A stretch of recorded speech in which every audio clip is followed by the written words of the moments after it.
Jimmy Kyriocua. I'm the founding director of a marketing consultancy called Unbox London.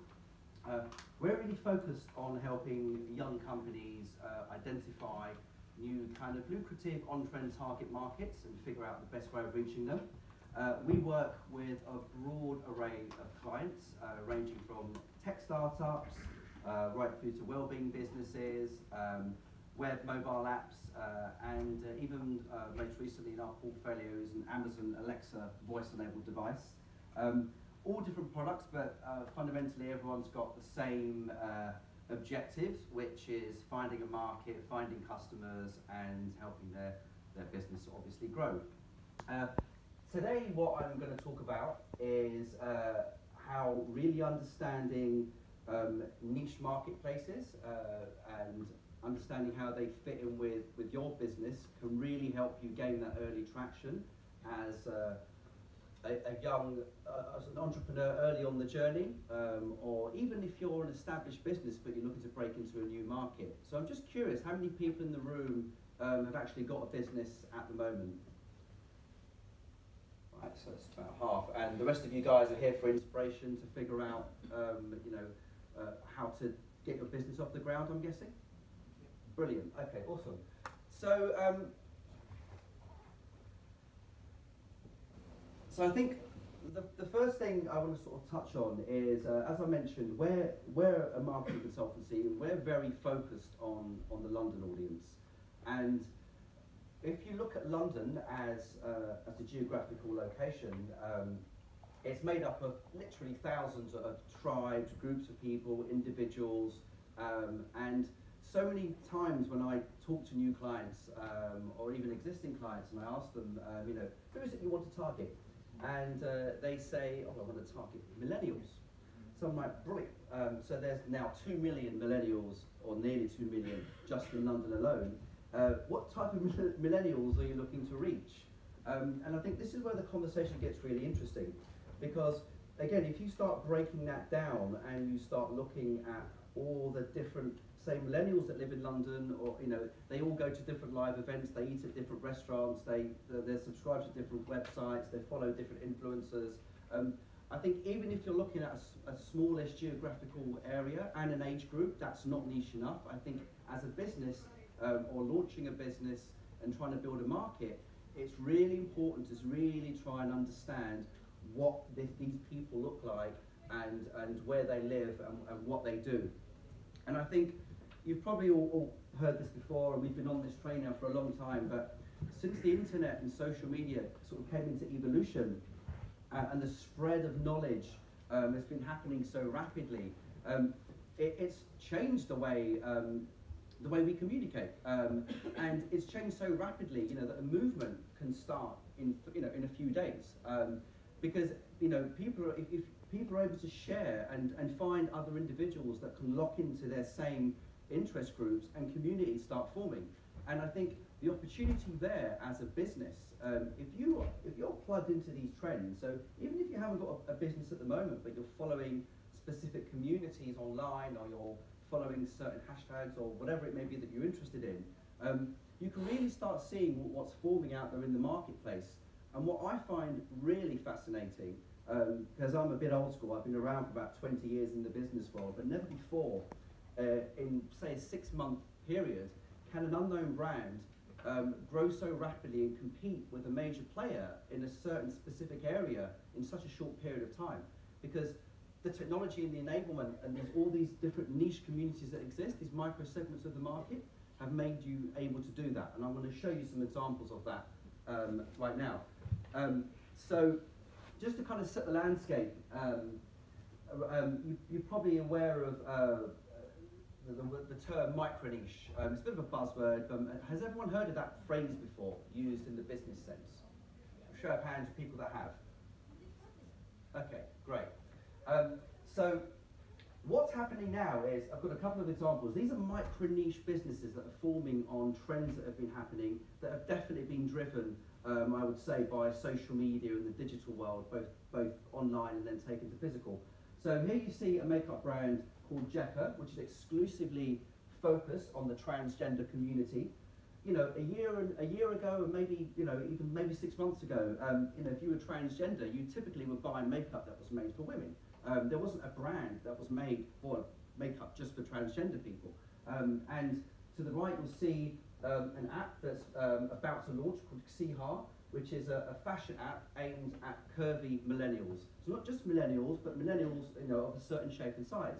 And I think with these kind of micro niche businesses emerging, a lot of these are being driven by all the other ongoing communities and trends that have been happening, and there's been opportunities have arisen for businesses to form that can very much lock into these trends that have been happening. And already, I can imagine if you look at some of the larger beauty brands, they'll be looking at companies like this and taking this very seriously. And if we look at the vegan movement, I mean, I wouldn't really say veganism now is a niche market, but not so long ago it was a niche trend, which has grown rapidly. And what's really powered that is the ongoing conversation, again, driven by social media and the digital sphere and influencers and YouTube videos, driven by the well-being movement. So people have been learning about the well-being movement, learning more about veganism. It's okay to be vegan, and save the planet, eco-friendly, and all the other benefits that come with it. And it's catapulted in a very short period of time.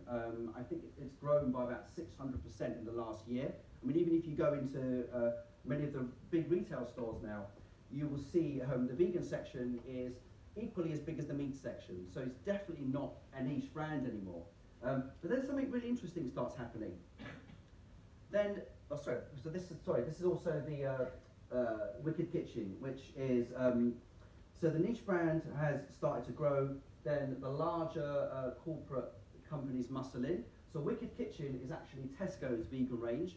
They've taken this very seriously. They've got about 30 products in their portfolio that they're pushing out to market. So again, you can really see there how in a very short period of time, the well-being vegan trend has just absolutely catapulted at a rapid rate. And then the really interesting stuff starts happening. This is the bit that I really enjoy and I like seeing come to life. So this is Man Eat Plant. So this is a vegan range that's, their tagline is masculine plant-powered food aimed at men. So if we look at the traditional vegan market, so there'll be probably a lot of men that probably didn't associate with vegans. They probably thought it was for hippies or for thin women on the TV or wherever it may be. But they also had a curiosity around some of the benefits they were seeing, but maybe didn't completely resonate with them. So along comes this brand. They're still taking vegan food, but they've created a brand that's aimed at a very specific niche section of the vegan community that probably isn't already converted. Develop this brand and products around the brand as well that are very much looks like burgers and the kind of thing red-blooded males eat, whatever that is. But then this has emerged, and I think when that starts happening, you'll just start seeing more and more of these subsections dividing. Where if you look at the market, you look at where a trend is, and then you look at that trend and think, well, actually, even though this trend is hugely on the growth curve, veganism, but who else is not latching onto it yet? And that could be a way of also thinking about developing the way you have your product facing that new audience. It could be a new lucrative market. So some of you are probably thinking, well, my product isn't niche. Anybody can basically drink or eat my products or use my service. So the example I've got here is coffee. So coffee is by all means not a niche product, right? Anyone can drink coffee, and they've been drinking it for, I heard the talk earlier, but I don't know, 800 years, whatever it may be. So when you start looking at something like coffee, you think, well, how can something that's so broad be programmed to reach specific audiences? And I think this is when the why comes into it. So whenever you're developing a product or brand, or you're taking something to market, why are people using or consuming your product? Now, for many of us, we sometimes assume with something like coffee, everyone's drinking it for the same reasons that we do. But that's not the case. Some people drink coffee for the antioxidant benefits. It's been shown to to aid with Parkinson's, it helps the liver, it obviously helps you relax and wake up in the morning, it can improve athletic performance. I mean, I used to always drink a coffee before I went for a run, when I used to run. So there's different motivations why people buy the same product. So if you start looking at the trends and then you look at the what your product is and why people are actually using it, you can then start creating communications and marketing that speak to those niche audiences. So right now, given the well-being trend, you know, the antioxidant side of things and the health side of it, you could have your coffee brand that actually, you know, from the face of it, it looks like coffee. When you look at it, it's talking to you in a completely different way. So I just want to show two examples there, which basically is one, when you've got a niche product, it's easier to find that market, but two, if your product is generic, really think about why people would actually consume your product.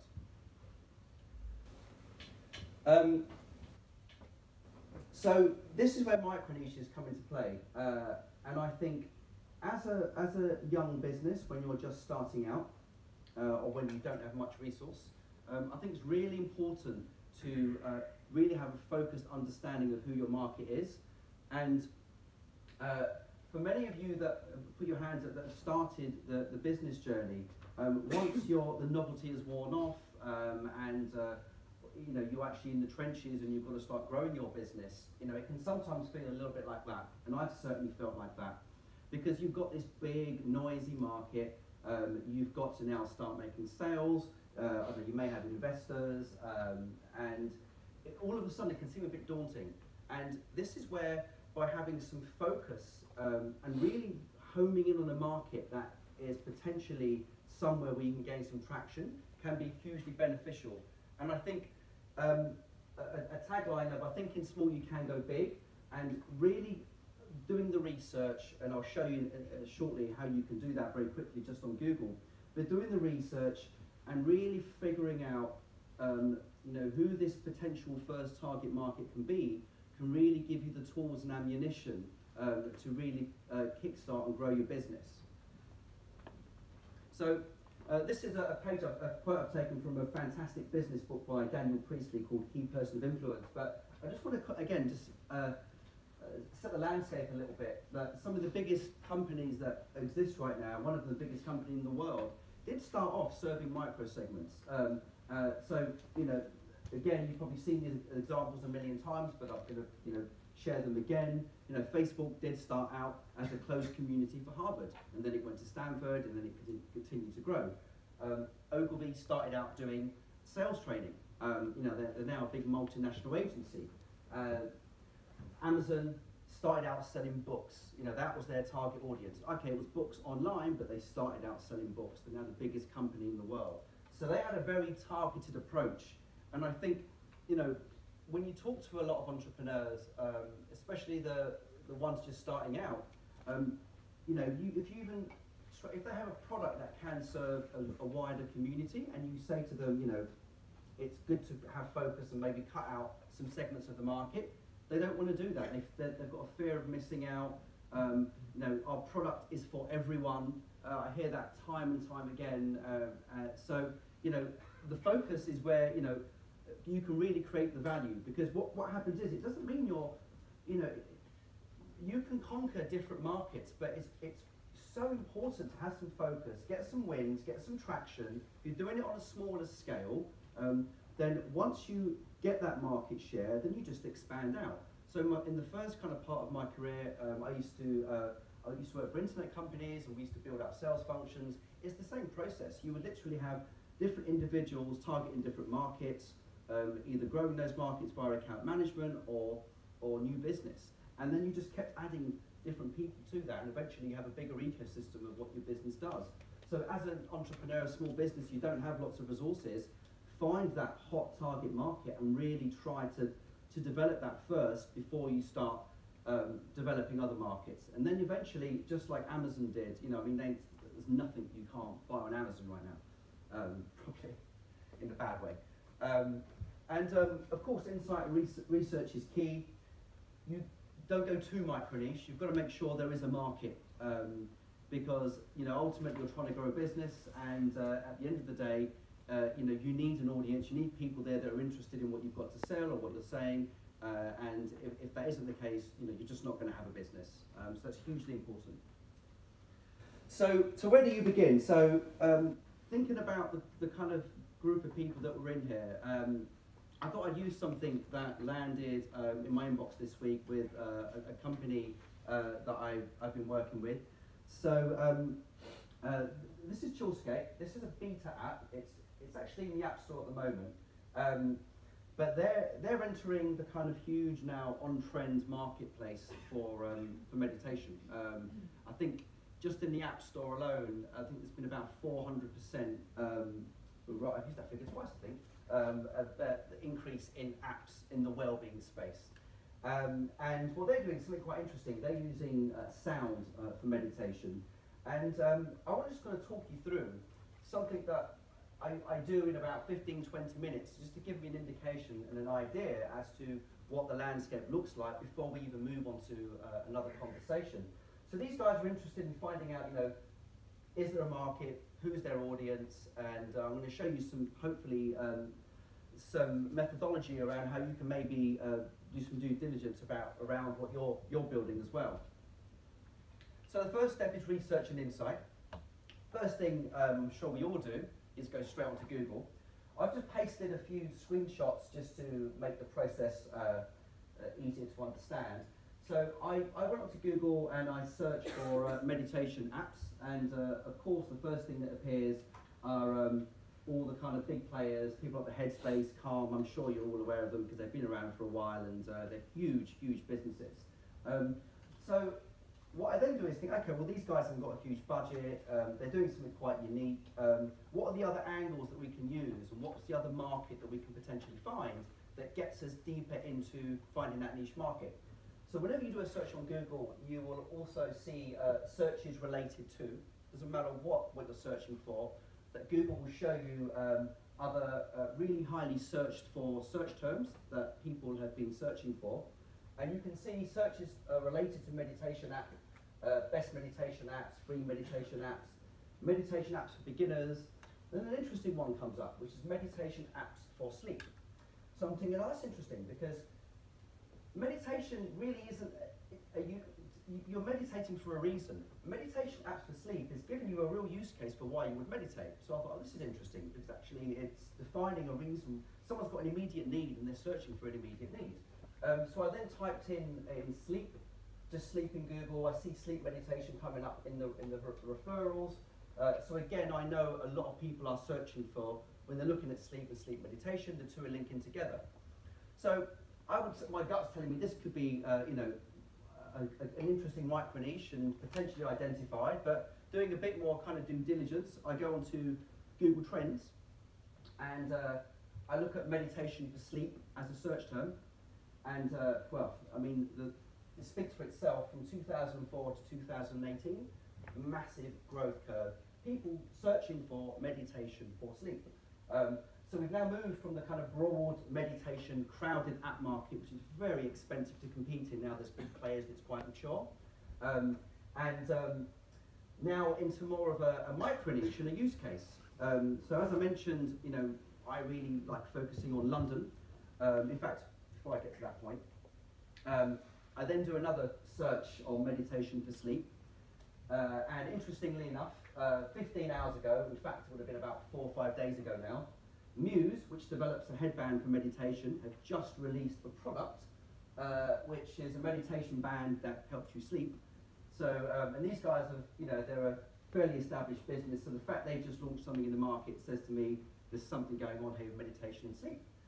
And loads of content. I've just used one example here of Headspace, which is a generalist meditation app, but obviously they produce lots of specific content to be found when people are looking for meditation for sleep.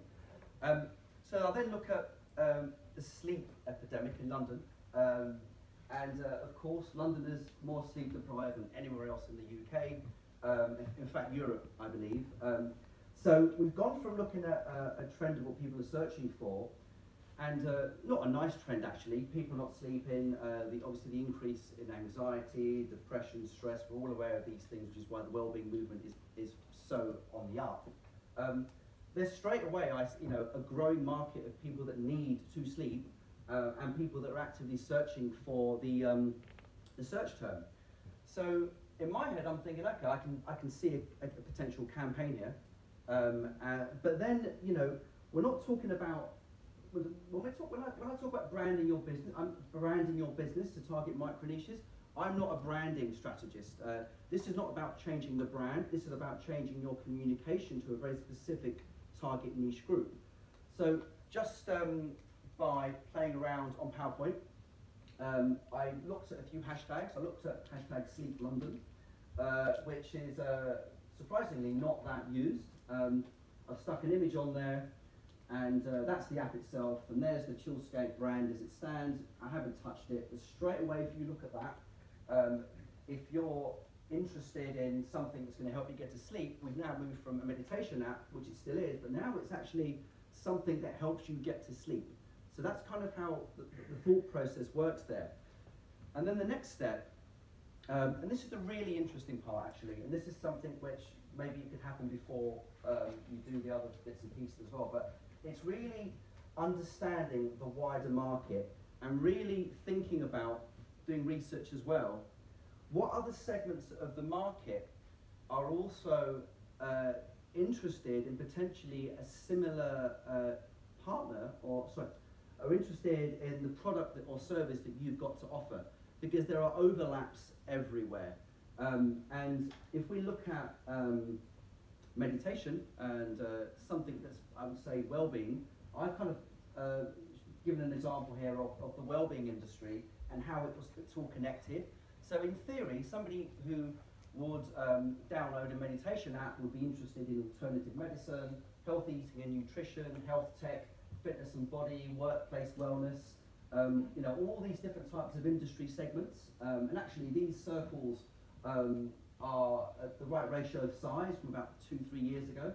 And then obviously all of these are being powered by digital and social media. You've got the Instagrams, the Facebooks, the vlogs, the YouTubers that are not necessarily just the brands themselves, but they're linked into that whole movement, and it's all kind of working in unison. So you start looking at the market, but you start looking at the market in different segments. And of course, anybody in these segments could also be a future partner for your venture. So you've now gone from looking at the market, looking at all these different companies. You're a startup, you haven't got a huge budget, but you want to gain credibility fast, you want to get into a niche segment. So all these kind of things I've mentioned then could start looking like something like this. So rather than going to market and just trying to sell your product the old school way, and I come from that background, so I used to be very focused on, it was a hard outbound sales operation where you're literally, having to find a market. The way things work now are very different. The building that community is so important, and I've heard it mentioned a few times in the talk today, and in fact this is a community in here in itself, people with a shared mission of a growing or a small business, right? That's what's happening in here right now. So what I've just done here is I thought, okay, this could be a campaign that I think certainly has some traction. We've seen that Londoners need to sleep. We can see the growth and interest. We can see there's a market. All the boxes are ticked. So by starting to looking at a shared mission, which could be Sleep London, you're then able to approach people in social media, influencers, health consultants, other products and services that could be complementary. You can create an e-marketing or media and PR campaign, which is not about, hey, we're Chillscape, a meditation app. It's all around helping people get to sleep. And when you go in authentically with a mission like that, you'll then find that people actually talk to you more than they would do if you were trying to sell them something. And I've just pulled some examples at the bottom just to put some more context around it. So if this was to be a live campaign, you could have people like the Sleep Council, Less Stress London, Simba Mattresses, the Transformative Technology Academy.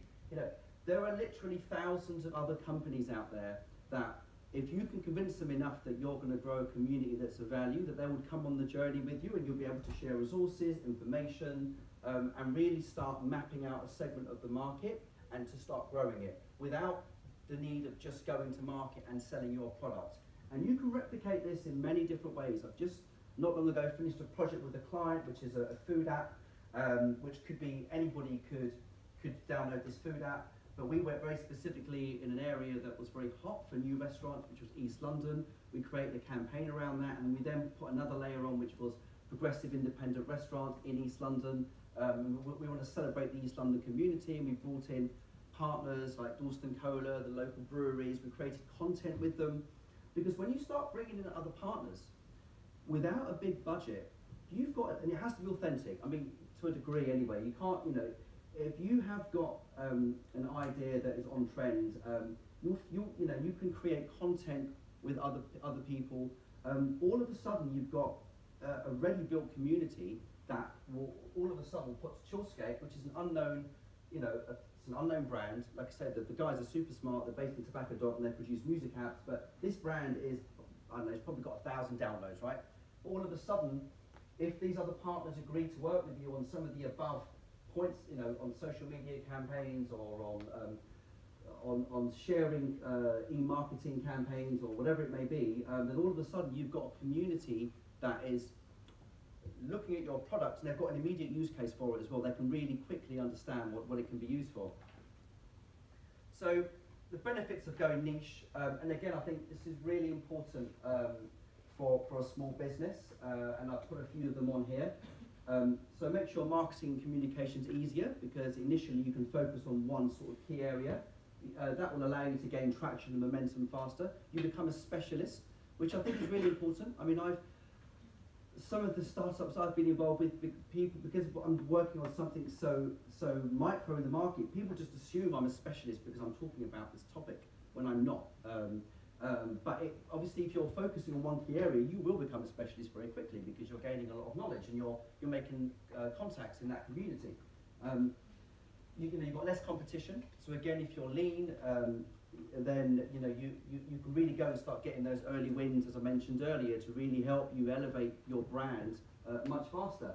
But the point I'm going to really emphasize, just to end this part, which is build a community. I think for me, community is everything, and the community around the area that you're working in. If it's like I say, if it's food, then building community around independent food producers, or if it's technology or a certain type of technology, building a community around people that are working on a similar product or demographic. And it's not just going back to that slide I showed previously. It's anybody in your ecosystem that you could share the same audience with for mutual value. And I think, even if your product hasn't launched yet, I think you build your community before you need it. And it doesn't mean, you can straight away right now jump into, there'll probably be 50 hashtags on probably every business you guys are working on that is relevant. And just jump in and start having those conversations. It's not about selling, it's about getting involved, finding the right people. Because finding the niche is one thing, but I think to really immerse yourself in it, be known, be a face, be somebody who is a good commentator on the space, it will give you credibility. So when you do start going up those layers and growing your business, you've already got that foundation in place. Again, I'm going to re-emphasize that social media is such a great tool that anyone can use, not just to share stuff with your friends, but for intelligence. There are so many conversations right now. Look at brands similar to products that you're working on. Look at who they're talking to. Look at the hashtags they're using, because sometimes we assume that, if we using the example before of meditation, yes, that's quite a broad search term, but there'll be probably another 100 hashtags under that, then another 100 under that, and it just keeps dissecting itself. So it's really finding where you fit in and where your product can really add value early on, and to start building that momentum. So hopefully you found that of value. I'm obviously here to answer questions, but yeah, so I may as well open it up to the floor. Any questions?